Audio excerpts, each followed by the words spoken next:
부처님께서 법을 설하셨던 것은 아래 차원들이 아직 근기가 무르익지 않은 그런 제자들을 위해서 여러 가지 비유와 방편을 들어서 설하셨던 것이 있었고, 또 근기가 성숙되어서 굳이 방편을 들지 않아도 바로 직접적으로 그 마음을 간파하여서 제자들을 가르치는 데는 두 가지 이 방법으로 제자들에게 법을 설하셨습니다.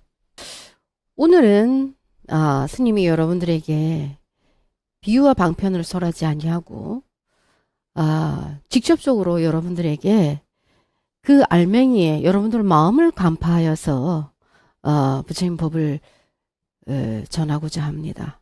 스님이 이제 능엄경을 여러분들에게 공부하라 그랬어요. 그죠? 지금 스님의 마음은 이 능엄경을 설하게 된 기원이 아난존자가 마등가의 주술에 걸려서 아난을 주술에서 빠져나오게 함으로써 그 인연법과 또 마음이 과연 어떤 것인가 이렇게 해서 설하시게 된 기원이 바로 능엄경인데, 지금 세존께서 이 아난이 마등가의 주술에 걸려서 그 아난을 가엾이 여기는 그 마음처럼 스님 또한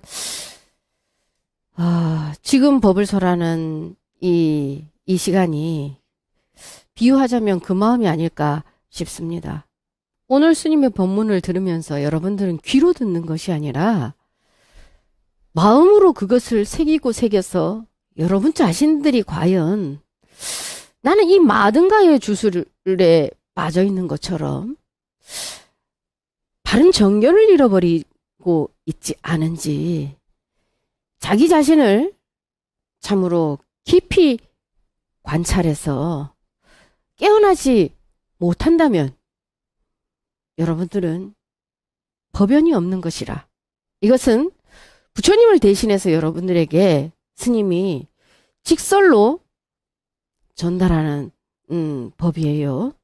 세존께서 제세하는 그 시절에도 수많은 이 외도들이 아주 유명한 이 육사 외도들이라 해서 외도들이 있었어요.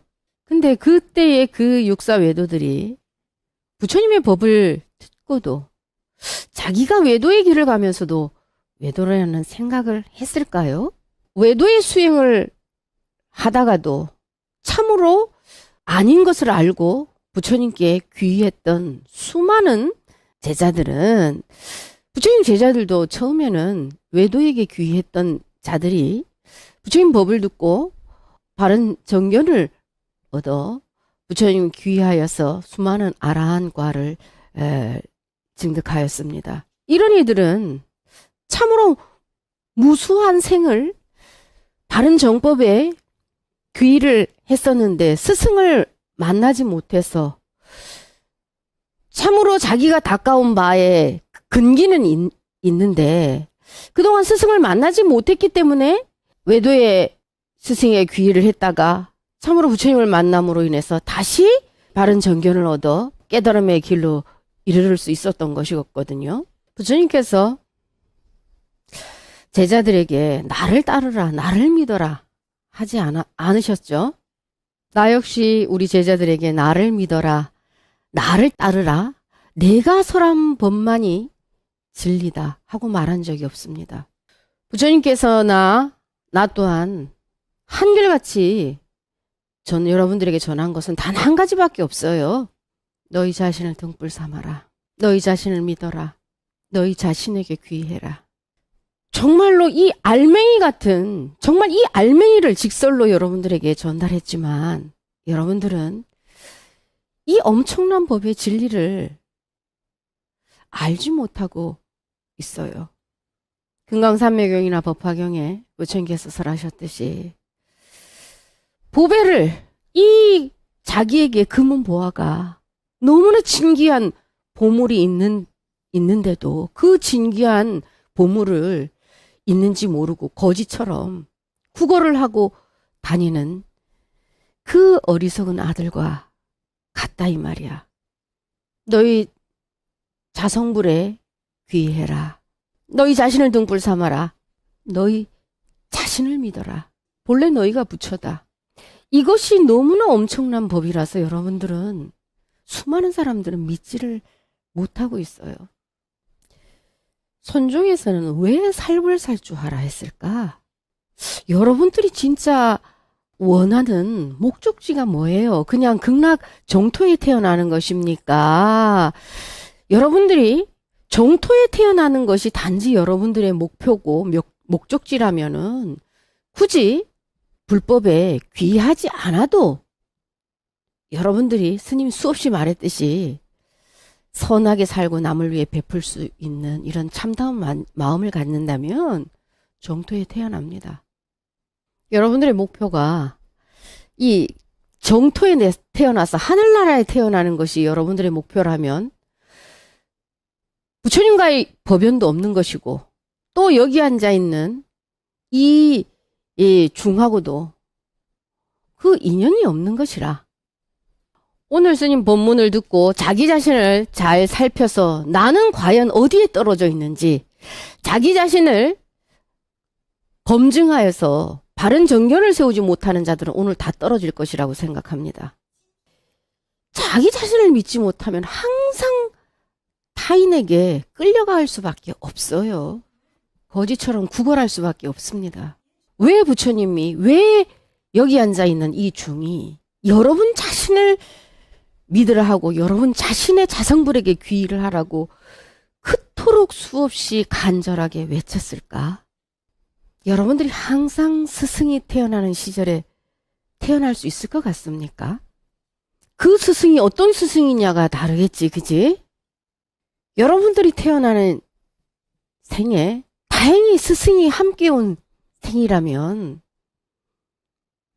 여러분들이 스승이 이끌어주는 대로 따라가면 된다 해. 그런데 만약에 매 생마다 스승이 태어나는 시절에 함께 올 수가 없어. 그럼 그때는 여러분들 어떻게 될 거냐면, 여러분들 그때는 누가 여러분들을 이끌어 줄 거냐? 어?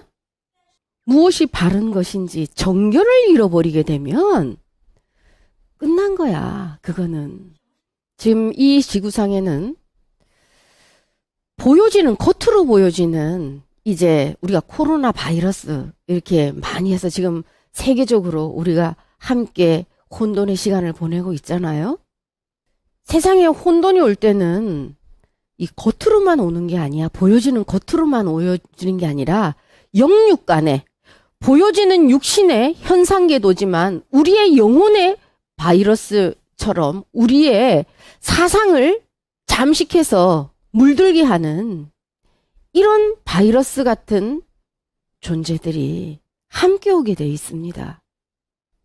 우리가 그럼 쉽게 코로나 바이러스에 걸렸으면 어떤 증상이 나오겠지, 그지? 공통된 증상이 나오겠지, 그지? 뭐 열이 난다던가, 통증이 일어난다던가, 그런 것으로 인해서 증상이 일어나므로 이제 검사를 받겠지. 여러분들 영혼의 바이러스가 걸렸을 때 여러분들은 어떻게 그러면 점검할 수 있을까? 마음이 들어간 대로 행은 나오게 돼 있어요. 응? 그 행이 부처님 말씀에 합당한가 아니면은 거스려지는 것인가를 보고 여러분들이 바이러스에, 영혼의 바이러스에 걸려서 지금 위중한 상태인지 또 자기 자신을 검증을 해야 될 것입니다. 요즘 스님 몸이 아주 많이 좋지 않습니다. 사실은 몸이 여러분들하고 함께하지 않는다 해서 함께하지 않은 것이 아니에요. 스님이 몸이 지금 계속 쇠하고 진이 다 빠져나가는 것은 가만히 관찰하면 우리 제자들이 지금 마치 흡혈귀에 감염이 되어 있는 것처럼 우리 제자들의 사상이 지금 너무나 잘못된 사상에 빠져서 서서히 자기도 모르게 잠식되어 가고 있는 제자들이 지금 생겨나고 있어요. 사람의 몸에 오는 이 병도 자기는 신체 부위에서 가장 제일 연약하고 안 좋은 부위에 그 병이 오게 돼 있어. 마도 마찬가지입니다. 수행자에게 오는 마도 마찬가지예요. 수행자의 한 마음을 타고 들어오는데 그 한 마음에 가장 집착하고 있는 부분이, 애착하고 있는 부분이 어디인가, 어느 곳에 얽혀 있는가, 그 하나를 타고 마가 들어오는 거야. 그래서 수행자는 일체의 구함이 없어야 돼. 내 마음에 음욕이 남아있으면 그 음욕을 타고 들어올 것이고, 재물에 대한, 이 돈에 대한 욕심이 있으면 그 욕망, 이 돈에 대한 구함에 의한 그 하나를 가지고 또 타고 들어올 것이고, 수행자가 해서는 되지 아니하는 그 행동에 대해서 또 막행막식을 하면서 남의 살처럼을 내가 먹고 싶어, 육식을 하고 싶어, 그 욕망이 있으면 또 그것을 타고 들어올 것이고. 그래서요, 스님이 여러분들에게 뭐라 그랬어요? 수행자는 마지막 하나, 내가 깨달음을 얻고자 하는, 부처가 되고자 하는 이 하나마저도, 이 하나의 구함마저도 나야지 소식 없는 소식을 얻을 수 있다. 이렇게 말했죠. 하물며 내가 깨달음을 이루어야 되겠다, 부처를 이루어야 되겠다라는 이 마지막 하나마저도 나야 된다 그러면은 다른 세상의 것은 말할 것이 없겠지요. 사람의 사상이 이 한 번 길들여진 그 사상을 바꾸기는 참 너무나 어렵고 어려워요. 그래서 한 번 외도는 영원한 외도다, 이렇게 말할 정도로 그 사상을 바꾸기가 참으로 어렵고 어려운 것이야.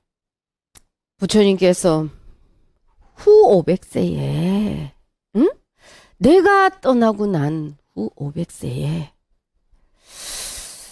어떤 이가 나타나서 내가 열애의 음성을 들었다, 열애의 법을 가지고 왔다 하며 제자들을, 많은 사람들을 현혹할지라도 너희들은 무조건 따르지 말고 또 무조건 비판하지도 말아라. 그가 설하는 법이 내가 설한 법에 있고, 그러면은 믿고 따를 것이고, 그렇지 않으면 너희들은 따르지 말아라. 그것은 너희들을 파괴하기 위해서 온 또 마왕의 권속이다. 참으로 부처님께서 열반하시면서 후 500세의 그 후학들을 위해서, 제자들을 위해서 미혹에 빠지지 않도록 하기 위해서 내가 설한 이 법이 너희들의 등불이 될 것이고, 너희 자신을 등불로 삼아야 너희들이 이 미혹에 떨어지지 아니할 것이라, 이렇게 유지를 남기셨어요.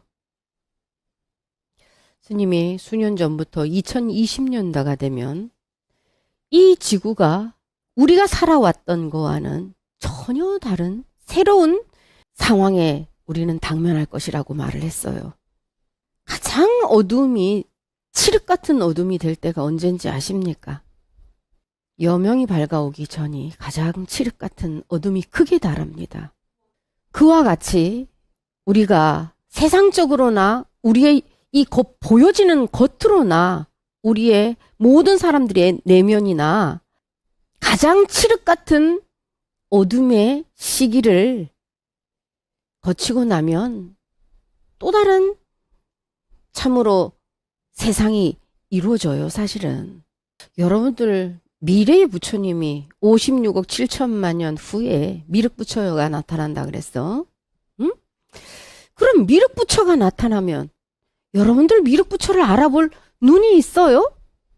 자식이 자신도 모르고 있는데 미륵부처를 왜 알아보겠어? 다 미끄러지는 거예요. 자기를 알아야 남을 아는 거지. 자기도 모르는 것이 남을 왜 알아보겠냐 이 말이야. 그럼 누가 미륵부처다, 그럼 우르르 몰려가는 거야? 스님이 말했죠. 부처님께서 열반에 드실 때 마왕 바순이 미래의 나의 권속들을 보내서 이 불법을 파괴할 것이라고 했습니다. 그럼 마가 여러분들이 알아볼 수 있도록 뿔 달리고 괴물처럼 그렇게 나타날까요? 형상으로 치우치지 아니하고 약이색 껴나 이음송구와 시인행사도면 불능견열해라. 부처님께서 금강경에 만약 나를 형상으로 보고자 하거나 음성으로 이것은 열의 음성이다. 이렇게 구하는 자는 사도를 행하는 자다. 이런 자는 결코 열애를 볼 수 없다. 이렇게 말씀을 하셨어요. 미륵부처가 왔을 때 미륵부처의 진면목을 알아볼 수 있는 눈을 가진 자만이 알아볼 수 있는 것이고, 그렇지 않은 사람들은 다 미끄러져서 낙오가 될 수밖에 없어요. 쭉정이가 될 수밖에 없다 이 말이라. 그것은 뭐예요? 여러분들이 지금 보고 판단할 수 있는 것은 뭐야? 형상으로밖에, 또 형상으로 기사와 신통과 이적, 이런 것으로 저 사람이 아닌가? 이 법이 아닌가? 저 법이 아닌가? 우왕좌왕할 수밖에 없습니다. 내가 만약에 스승이 있어서 스승을 찾아서 이 스승 저 스승 했다면 바른 정견을 놓쳤을 수도 있어요. 내가 바른 정견을 잃어버리지 않았던 가장 유일한 방법은, 나의 스승이 될 수 있는 것은 오직 부처님의 이 말씀과 조사 스님들의 오록 외에는 나의 스승이 될 수 있는 것이 없다라고 생각을 했어요. 이랬기 때문에 옆으로 구함이 없이, 티끌의 구함이 없이, 마가 뭐예요? 내 마음을 이미 내줬기 때문에 그것을 타고 오는 것이지, 구함이 전혀 없는 자에게는 마가 있을 수가 없어요.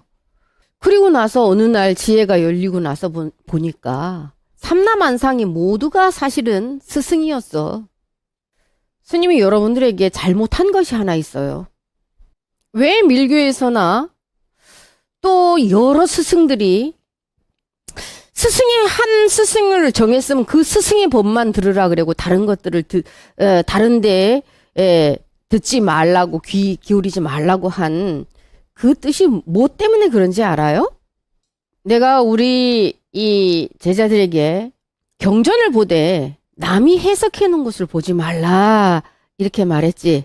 경전을 볼 때는 그 원문 그 뜻에 집중을 해서 봐야지, 남이 해석한 것을 보다 보면 그 사람의 사상에 나도 모르게 자연적으로 물들게 돼 있다. 내가 어느 정도의 수승한 상태가 되어서 내 이 어떤 사고나 사상이 정립이 되어서 바른 정견이 이미 서 있을 때는 어떤 것을 다 봐도 내가 거기에 물들지 않을 수 있어요. 하지만 그 전에는 마치 어린아이처럼 스폰지가 그대로 물을 흡수하듯이 그 사상에 물들을 수밖에 없습니다. 그래서 처음에 스승을 선택하는 게 중요해요, 아주. 그래서 뭐라 했어, 스님이? 우리가 세상의 학문을 배우는 이 선생님을 하나 찾는 것도 참 저 선생님이 어느 정도의 실력이 되는지를 내가 검증을 한 다음에 선택을 하거든요. 그런데 하물며 여러분들의 그야말로 근본 자리로 안내할 수 있는 이 스승은 여러분들 목숨보다도 더 소중해요. 그런데 그 스승을 선택하는데 여러분들 생각 없이 그냥 선택해서 될 일은 아니다. 항상 강조를 했지. 저 스님 자비로워서, 인상이 좋아서, 목소리가 좋아서, 멋있어서 다 꽝이에요. 그 사람의 사상은 어떤 사상을 가지고 있는지 그 사람이 하는 말과 행동을 보면 나올 수밖에 없어요.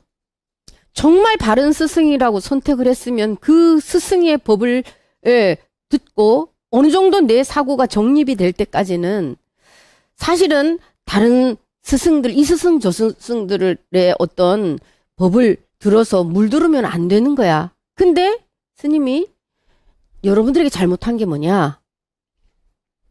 여러분들을 한번 다 이것저것 다 보게 기회를 줬다라는 거. 이게 여러분들에게 잘못했다는 얘기야. 내 스스로가 구속받고 이런 거를 안 좋아해, 나는. 그래서 제자들이나 누구들이나 한다는 걸 나는 말리지는 않아요. 하고 싶다 그러면 해보라 그래. 거기서 분명히 자기가 또 깨닫는 바가 있을 것이라 믿기 때문에 그래. 나는 여러분들을 믿는데 여러분들은 여러분 자신을 안 믿어. 중요한 거는. 여러분들 애기 키워봤지, 그죠? 애기들이 조용하고 있으면은 저질이 하고 있는 거야. 여러분들이 어떤 생각을 가지고 어떤 사상에 지금 빠져 있는지 여러분들 모습 스님이 모를 거라고 생각합니까? 기다려주고 있는 것 뿐이야. 예를 들면 엄마가 애기가 이제 지 멋대로 놀고 싶다 그래서 저 물가를 가고 싶다 그래. 근데 기다려줘요. 근데 물에 빠져서 이제 못 빠져나올 상황 되면은 어떻게 해요? 달려가서 잡아오겠지. 오늘이 그 상황이에요. 앞으로는 더 많은 마왕 파순의 권속들이 여러 가지 모습으로 특히나 부처님 제자들을 이 파괴하러 그래야 그들의 사명을 완수하니까 여러분들 주위에 수많은 사람들의 모습으로 나타나게 돼 있어요. 자신을 믿지 못하는 사람들은 다 넘어가게 돼 있습니다. 나는 여러분들에게 지금 이 자리에서 나도 믿지 말라고 말하고 있어요. 나만 믿어라 이게 아니라 나도 믿지 말고 너희 자신만 믿어라 이거야. 그래야 일체의 구함이, 티끌의 구함이 없게 돼 있어요. 왜? 이미 너 자신이 모든 것을 구족하고 있는 부처이기 때문에. 그렇지 않고 이 티끌만한 구함이나 이런 것이 있으면 그 유혹에 다 넘어가 백전백패야. 부처님의 제자 중에서 앙굴리마라라는 제자가 있었어요. 원래는 아주 총명하고 지혜가 총명하고 잘생기고 아주 수숭하고 남을 해치지 않는 이런 자비한 마음을 가진 그런 절대로 누군가를 해치지 않는 사람이 되라 해서 이름까지 아임사카라는 이름을 지어줬어요. 앙굴리마라가 우리 수행을 해가는 우리의 근본 본래의 면목을 깨달아서 정각을 이룰 때까지 참으로 이 앙굴리마라라는 제자는 우리 자신을 한번 돌아보게 하는 아주 엄청난 큰 교훈을 사실은 남겨주는 그런 제자 중에 한 명이기도 합니다. 이 앙굴리마라는 이 아임사카는 이 500명을 거느리고 있는 사실은 외도의 제자였어요. 그 중에서도 아주 수승한 그 500명의 제자 중에서도 스승의 가장 큰 총애를 받고 있는, 사랑을 받고 있는 그런 제자였어. 그런데 이 스승의 부인이 이 젊은 아임사카를 사모하게 되었어요. 그래서 하루는 이 아임사카의 스승이 출타를 해서 며칠 동안 밖에서 자고 집을 비우게 되었습니다. 그 기회를 타서 이 스승의 아내는 아임사카에게 부탁을 했어요. 여기에는 수많은 사람들이 나를 해치려고 한다. 그대는 나의 남편이 가장 신뢰하고 총애하는 제자이니 남편이 돌아올 때까지 나를 보호해주고 지켜달라 그랬어요. 참으로 스승이 계시지 않으니 스승은 나의 아버지요 스승의 아내는 나의 어머니니 이 스승이 돌아올 때까지 참으로 이 스승의 부인을 편안하게 지낼 수 있도록 문 밖에서 보초까지 서가면서 이제 지켜주기로 했어요. 문 밖에서 보초를 쓰고 있는데 갑자기 밤에 방 안에서 비명소리가 들렸어요. 아임 작가는 놀라서 무슨 일이 벌어졌는가 하고 방 안으로 들어가게 되었습니다. 그래, 이 스승의 아내는 너무 무서워서 내가 잠을 잘 수가 없으니 내 옆에서 내가 잠들 때까지 내 옆에서 나를 지켜보고 있어라 그랬어요. 그러면서 아임사카를 유혹하게 되었어요. 그 유혹을 뿌리치고 아임사카는 밖으로 뛰쳐나왔습니다. 자신의 이 연모하는 마음이 아임사카에게 거절당하자 분노하는 마음이 생겼어. 그 자기 남편이 돌아오는 그날에 자기 옷을 찢고 막 몸에 멍이 들게 일부러 만들었어요. 아임사카의 스승이 이제 돌아와서 보니까 자기 아내가 옷이 다 찢겨져 있고 온 몸은 멍투성이가 되어서 깜짝 놀랐습니다. 이게 도대체 어떻게 된 일인가? 당신이 가장 사랑하고 총애하고 신뢰하고 아끼던 그 아임사카가 나를 겁탈하려고 이렇게 했다. 아임사카의 스승은 바른 판단력을 다 잃어버려서 자기 제자를 믿지 못하고 자기가 가지고 있던 칼을 주며 제자를 아임사카를 불렀어요. 네가 지금 이 칼로 밖에 나가서 오늘 하루 해가 지기 전에 100명의 사람을 살육하여서 100명의 사람들의 손가락 10개를 다 잘라서 목걸이를 만들어 1000개의 손가락으로 목걸이를 네가 만들면은 현성의 지위에 이를 것이고 너의 깨달음을 완성할 것이고 또 하늘나라에 태어날 것이다. 이렇게 말을 했습니다. 자기가 믿고 신뢰하고 의지하던 이 스승의 말에 한치의 의심도 없었어요. 이 아임사카는. 그래서 밖에 나가서 참으로 수많은 사람들을 이제 살육하기를 시작했습니다. 99명을 죽이고 마지막 100번째에 한 사람만 더 죽이면 이제 1000개의 목걸이를 완성할 수 있다라는 이 생각만 하게 되었어요. 그 마지막 100번째 여인이 누군지 아십니까? 이 아들이 해가 지도록 들어오지 않으니 이 아들을 찾으러 이제 나갈 판인데 이 마지막 100번째 만나는 여인이 바로 다름이 아닌 자기 어머니가 이제 죽임을 당해야 될 차례가 됐다 이 말이야. 부처님께서 너무나 가슴이 아파서 도저히 이거는 되지 않겠다 해서 나서셨습니다. 이 아임사카는 행동이 아주 민첩해서 이 달리는 코끼리나 말도 정말 따라가서 제압할 수 있는 그런 상태인데 부처님이 저 앞에서 천천히 걸어가고 계시는데 자기는 아무리 달려도 부처님을 따라갈 수가 없는 거예요. 그래서 아무리 죽을 힘을 다해도 따라가도 항상 그 거리만큼 유지가 돼서 따라갈 수가 없는 거야. 멈추어라 멈추어라 하고 불렀어요. 그때 부처님께서 돌아보시면서 아임사카여 나는 멈추었는데 그대는 어찌하여 멈추지 않고 있느냐. 그 말에 이 아임사카는 깜짝 놀랐습니다. 무엇을 그대는 멈추었는데 내가 멈추지 않는단 말인가. 참으로 이 외도의 어리석은 스승의 말에 속아서 자신의 정견을 잃어버려서 저 수많은 자들을 살육하는 그 행을 멈추지 않고 있음을 부처님께서 지적하며 법을 설하셨어요.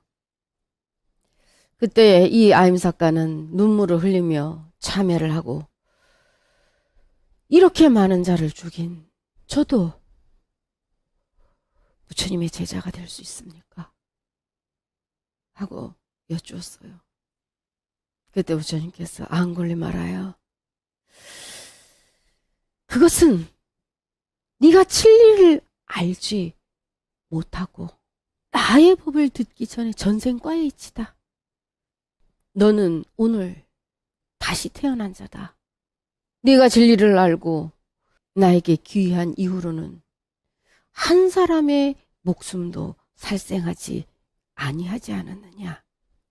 그래서 이 앙굴리마라는 부처님의 제자가 되어서 참으로 큰 깨달음을 얻게 되었습니다.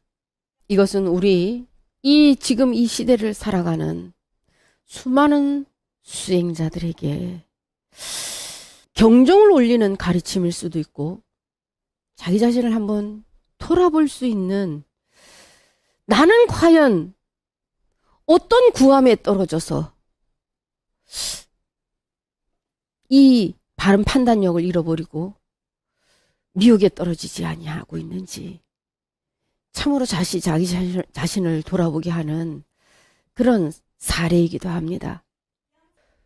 우리는 이 수년간을 새로운 또 어떤 이 지구를 맞이하기 위해서 어둠이 극에 달하는 그 시기를 지금 우리는 피할 수 없는 그 시기를 겪어야 돼요.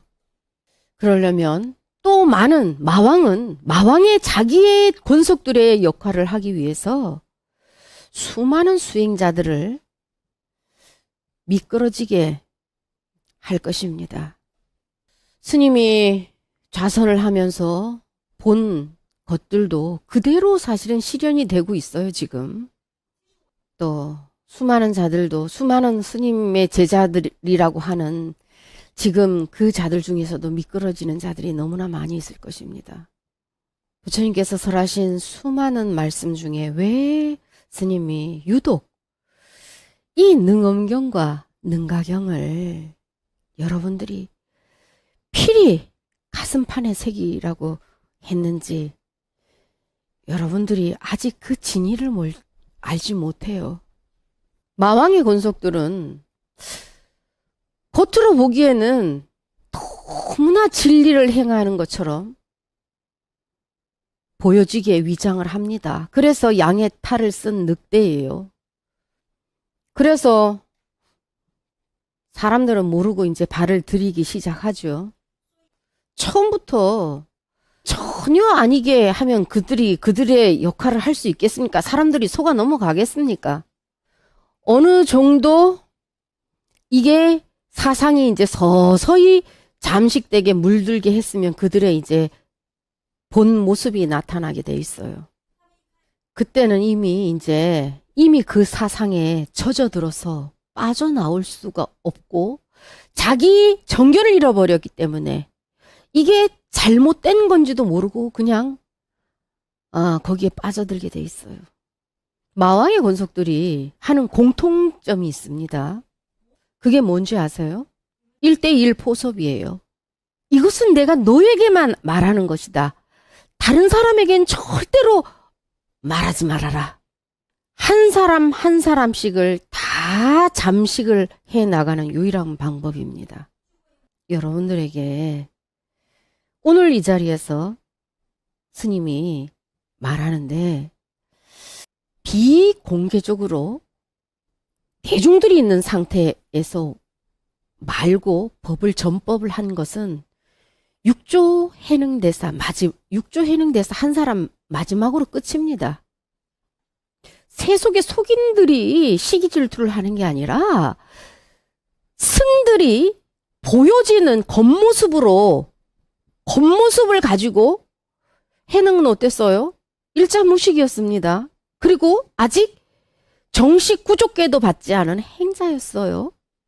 여러분들이 알지 못하는 그 속에는 엄청난, 단지 여러분들이 이렇게만 알고 있는데 그 속에는 엄청난 의미가 사실은 담겨져 있어요. 그래서 밤 삼경에 오조께서 가사로 다 문을 가리면서 이 해능에게 법을 전하고 의발을 전달하며 육조로 이 인가를 하며 전법계를 주셨어요. 그러면서 해능이 스승에게 의발을 받으면서 여쭌 것이, 또 이 의발을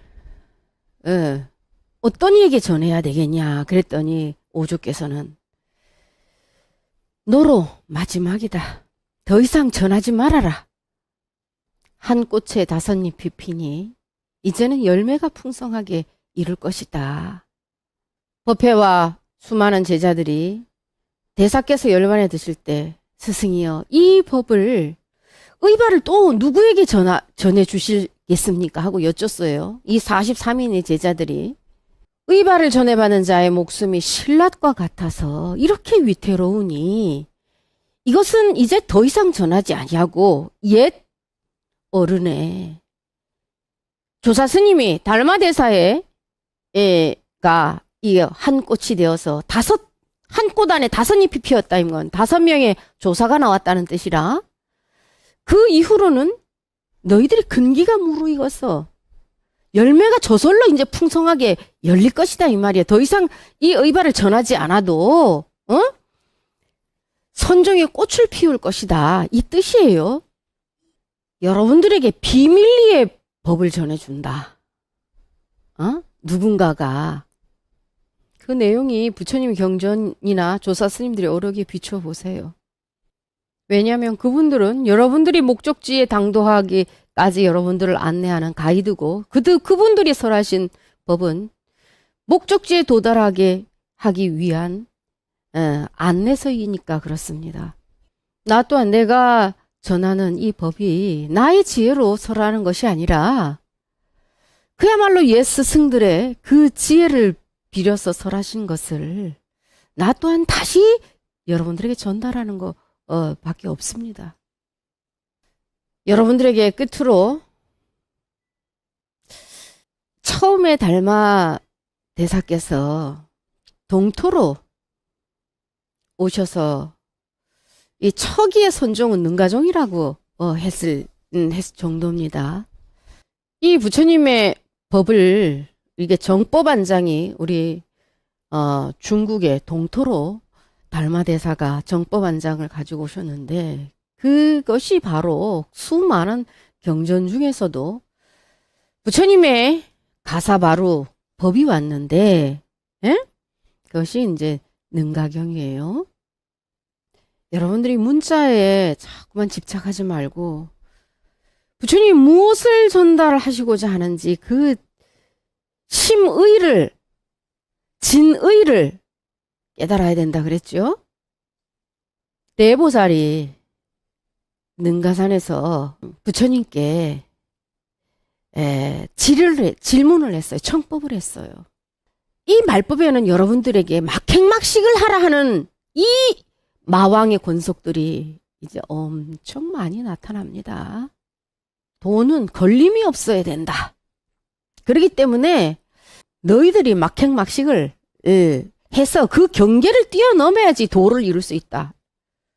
이런 사람들이 그냥 평민으로 오는 것이 아니라 수많은 나라의 종교 지도자로서 존경을 받는 그런 위치에 있는 사람이 영향권을 가지고 있는 그런 위치에 있는 사람들이 그런 이 마왕의 권세를 가지고 오게 돼 있어요. 이름 없는 평민이, 이름 없는 그냥 산속에 묻혀있는 중이 말하면 영향력이 있겠습니까? 누가 믿겠습니까? 그렇게 말하면. 정말로 다른 사람들이 큰 스님이라 그러고 존경받는 종교 지도자가 했을 때는 아까 앙굴리마라가 스승을 의심하지 않고 그 잘못된 사상에 빠져서 그런 어리석은 짓을 하듯이 그런 높은 위치에 있는 많은 사람들이 추앙하는 그런 위치에 있는 자가 이 마왕의 권세를 행할 때에 어리석은 자들은 다 넘어가게 돼 있어요. 근기가 성숙돼서 정립이 되어서 누가 침범을 해도 흔들리지 않은 상태에서 여러 것을 접하게 해야 되는데 스님이 그냥 풀어놨던 게 때로는 여러분들이 바이러스에 감염될 수 있는 그런 상황을 또 만들게 했던 것이 스님의 허물이다. 아까 얘기했죠. 동티벳을 이 사천의 오명불락원 야칭스를 이제 한국에 있는 스님들하고 함께 가게 되었어요. 이 스님들은 어떤 스님들이었냐면 일반 스님들이 아니고 이 강원 스님들이 공부하는 불학원에서 학인 스님들을 가리키는 그런 강주 스님들이었어요. 근데 이 스님들이 수행자들이 수행하고 있는 그 티벳을 뭐 여행하러 놀러 간 거 아니잖아, 그지?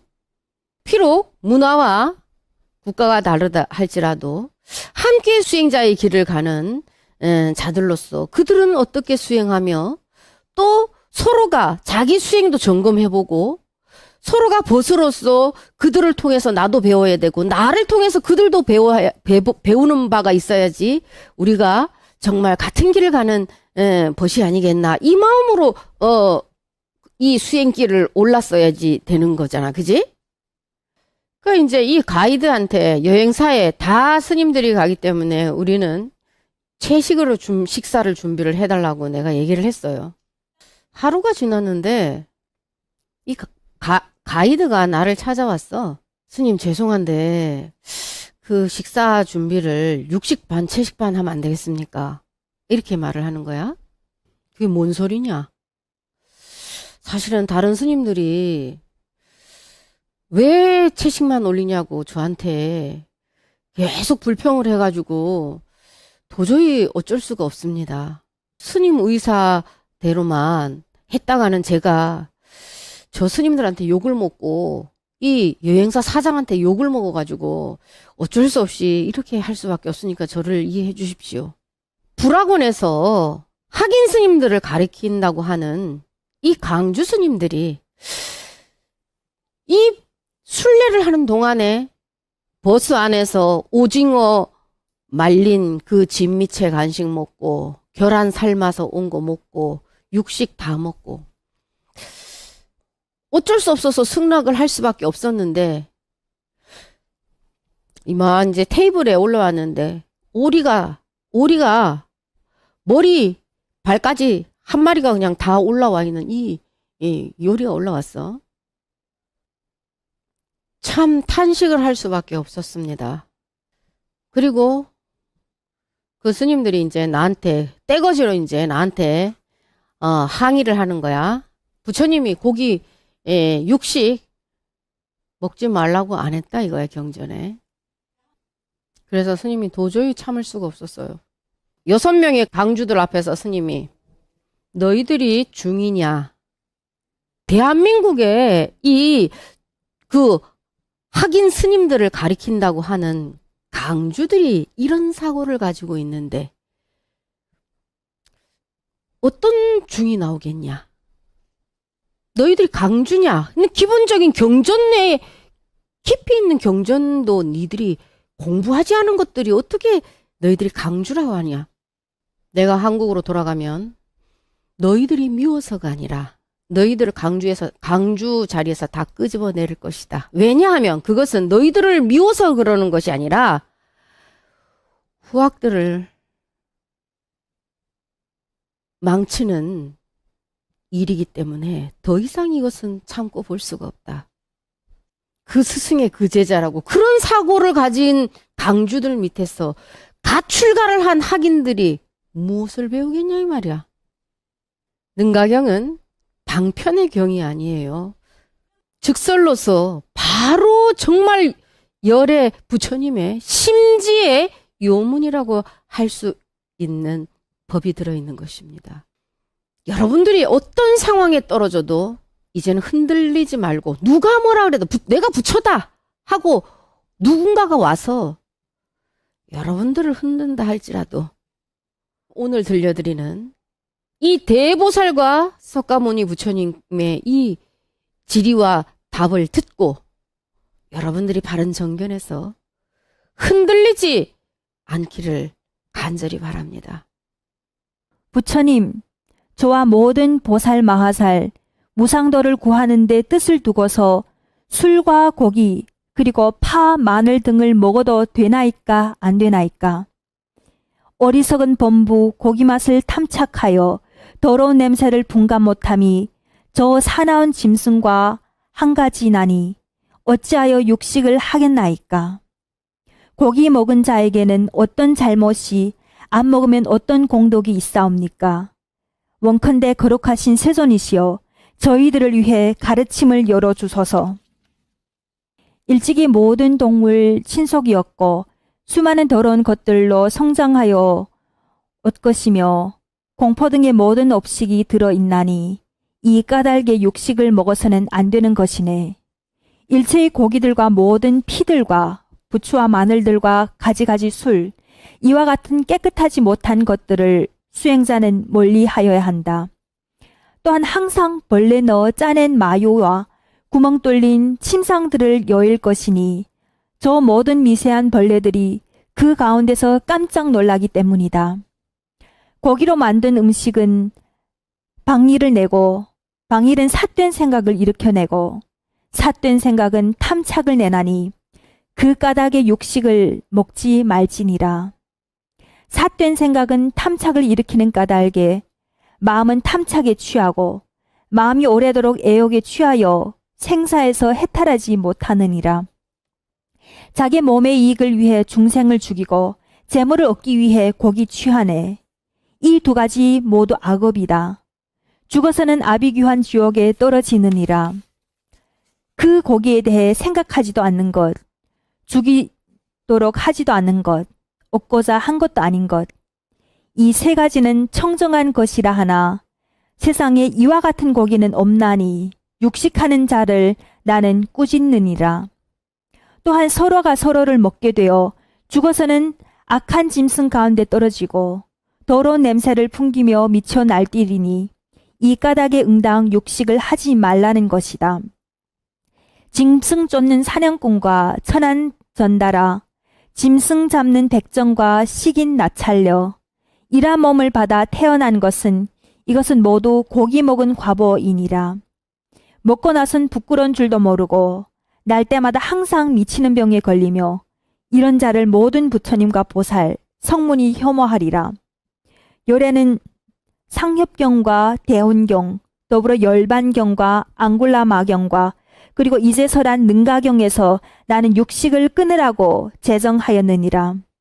먼저 불견, 불문, 불이 이 세 가지 청정한 고기가 없음을 설하고 이미 일체 육식을 끊게 하였는데 고기를 먹어온 악습 때문에 어리석은 자는 세 가지 고기는 먹어도 된다고 허망하게 분별하네. 탐착이 해탈의 장애가 되는 것처럼 육식 등도 역시 그러하나니 만약에 고기를 먹는 자가 있다면 열반의 길 성도에 들 수가 없다네. 미래세의 중생들 가운데서 육식에 대해 어리석게 말하기를 이 세 가지 청정한 고기는 먹어도 죄가 되지 않는다 하고 부처님께서 우리들이 먹는 것을 허용하셨다고 하리라. 청정한 음식은 약과 같고 모든 고기를 외아들과 같이 생각하나니 이 까닭에 도를 닦는 수행자들은 만족함을 알아서 걸식한다네. 육식은 해탈에 위배됨이요 또한 성린의 상에 어긋남이고 중생을 두렵게 하나니 그 까닭에 마땅히 육식을 하지 말지니라. 자비로운 마음에 안아주는 자에게 나는 늘 육식을 싫어하고 떠나라고 설하나니 사자와 호랑이들과 응당 더불어 논을 수 있네. 사람들이 만약 술과 고기 등 일체를 모두 먹지 않으면 반드시 현성 가운데 태어나고 풍족한 재물과 지혜 갖추리라. 왜 육식을 부처님이 하지 말라고 그랬는지를 그러면은 직설로 여러분들에게 알려드릴게요. 앙굴리마라 또한 많은 사람들에게 해를 입고 죽게 되었어요. 부처님의 제자 중에 신통이 가장 뛰어난 제자가 목련존자였죠. 그 또한 우리가 깨달음은 깨달음이야. 또 인과는 인과야. 여러분들이 깨달음을 얻었다 할지라도 지금부터는 깨달음을 얻었으니까 인과에 어둡지 않겠지. 그치? 불매인과겠지. 그치? 그렇지만 여러분들이 앞전에 깨달음을 얻기 전에 지어놓은 그 흔적은 없어지는 게 아니에요. 그거는 받아야 되는 과보다 이 말이야. 지금부터는 깨달았으니 인가에서 벗어나 대자유인이 되겠지만 앞전에 여러분들이 이 해놓은 그 흔적들에 맞는 보는 받아야 된다 이 말이에요. 남의 마음을 아프게 했으면 내 마음도 아파야 되는 게 진리요. 콩 심었으면 콩이 나는 거고 팥 심었으면 팥이 나는 거예요. 아무것도 안 심었으면 아무것도 안 나겠지. 아무것도 안 심는 것은 그게 뭐냐면은 불매인가에 어둡지 않다 이 말. 인과에 어둡지 않기 때문에 심을 게 없어요. 그처럼 정말로 이 신통이 뛰어난 목련전자도 과거 생의 인과에 지어놓은 인의 과를 받았다 이 말이야. 앙굴리마라 또한 마찬가지였어요. 부처님께서 제자들에게 왜 욕식하지 말아라 한 것은 정말로 대자비심에서 설하신 법이에요. 바른 마음에서 바른 신심이 나오는 것이고 바른 생활이 나오는 것이고 바른 깨달음이 나오는 것이에요. 여러분들이 정말로 일체법이 만법이 환인 줄 알고 여러분들의 자신의 본연의 면목을 깨달아 마치 그물에 걸리지 않는 바람처럼 새가 허공을 날아가되 자취가 없는 것처럼 여러분들이 그야말로 대각을 이루고 나서 나머지는 생각해 보세요. 그 전까지는 육식을 하고 막행막식을 해도 도에는 걸림이 없다. 이렇게 말하는 자들은 다 여러분들의 수행을 깨뜨리려고 하는 마왕의 권속들인 줄 명심하시기 바랍니다. 깨친 이들도 막행막식을 했는데 이렇게 말하는 자가 있다면 네가 깨닫고 나서 그럼 말해라 이 말이야. 어? 깨닫지도 눈뜨지도 못한 봉사가 그런 말을 하는 자체가 이미 허물에 떨어진 것이에요. 스님이 관을 해서 지금 우리 제자들의 상태가 너무 산란스럽고 지금 이 마치 바이러스에 감염된 것처럼 여러분들의 이 영혼의 세계가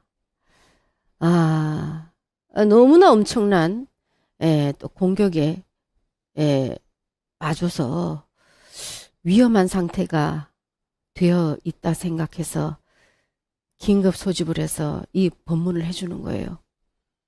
여러분들에게 막행막식을 하면서 걸림없이 해야 깨달음을 이룰 수 있다. 이렇게 말하는 자들은 다 아비지옥에 떨어질 그런 자들입니다. 이것은 내가 하는 말이 아니고 석가모니 부처님께서 이 능가경 육품 이 단식 육품법에 설해놓으신 분명하게 정확하게 설해놓으신 석가모니 부처님 말씀이에요. 오늘 스님의 본문을 듣고 각각 자신들의 수행을 다시 반조해보고 회광반조하고 돌이켜봐서 나니 자신은 정말 눈알이 바른가, 바른 정견을 세워서 흔들리지 않고 있는가, 자기 자신을 다시 점검해야 될 때라 생각합니다. 아까 스님이 말했지. 매생을 태어날 때마다 스승을 만날 수 없다고. 지금은 너희들이 이 옆길로 세려 할 때 스님이 잡아준다 할지라도 만약에 스님이 없을 때 태어나면 너희들은 누가 잡아줄 거야? 자기가 자기 자신을 지키지 못하면 아무도 지켜줄 리가 없어요. 그래서 스님이 항상 너희 자신을 사랑하고 너희 영혼을 소중히 여기라 그토록 간절하게 말하는 이유입니다. 네 영혼의 소리에 귀 기울여 봐. 중생심의 욕망에 지금 올라오는 이 생각인가? 참나의 생각인가?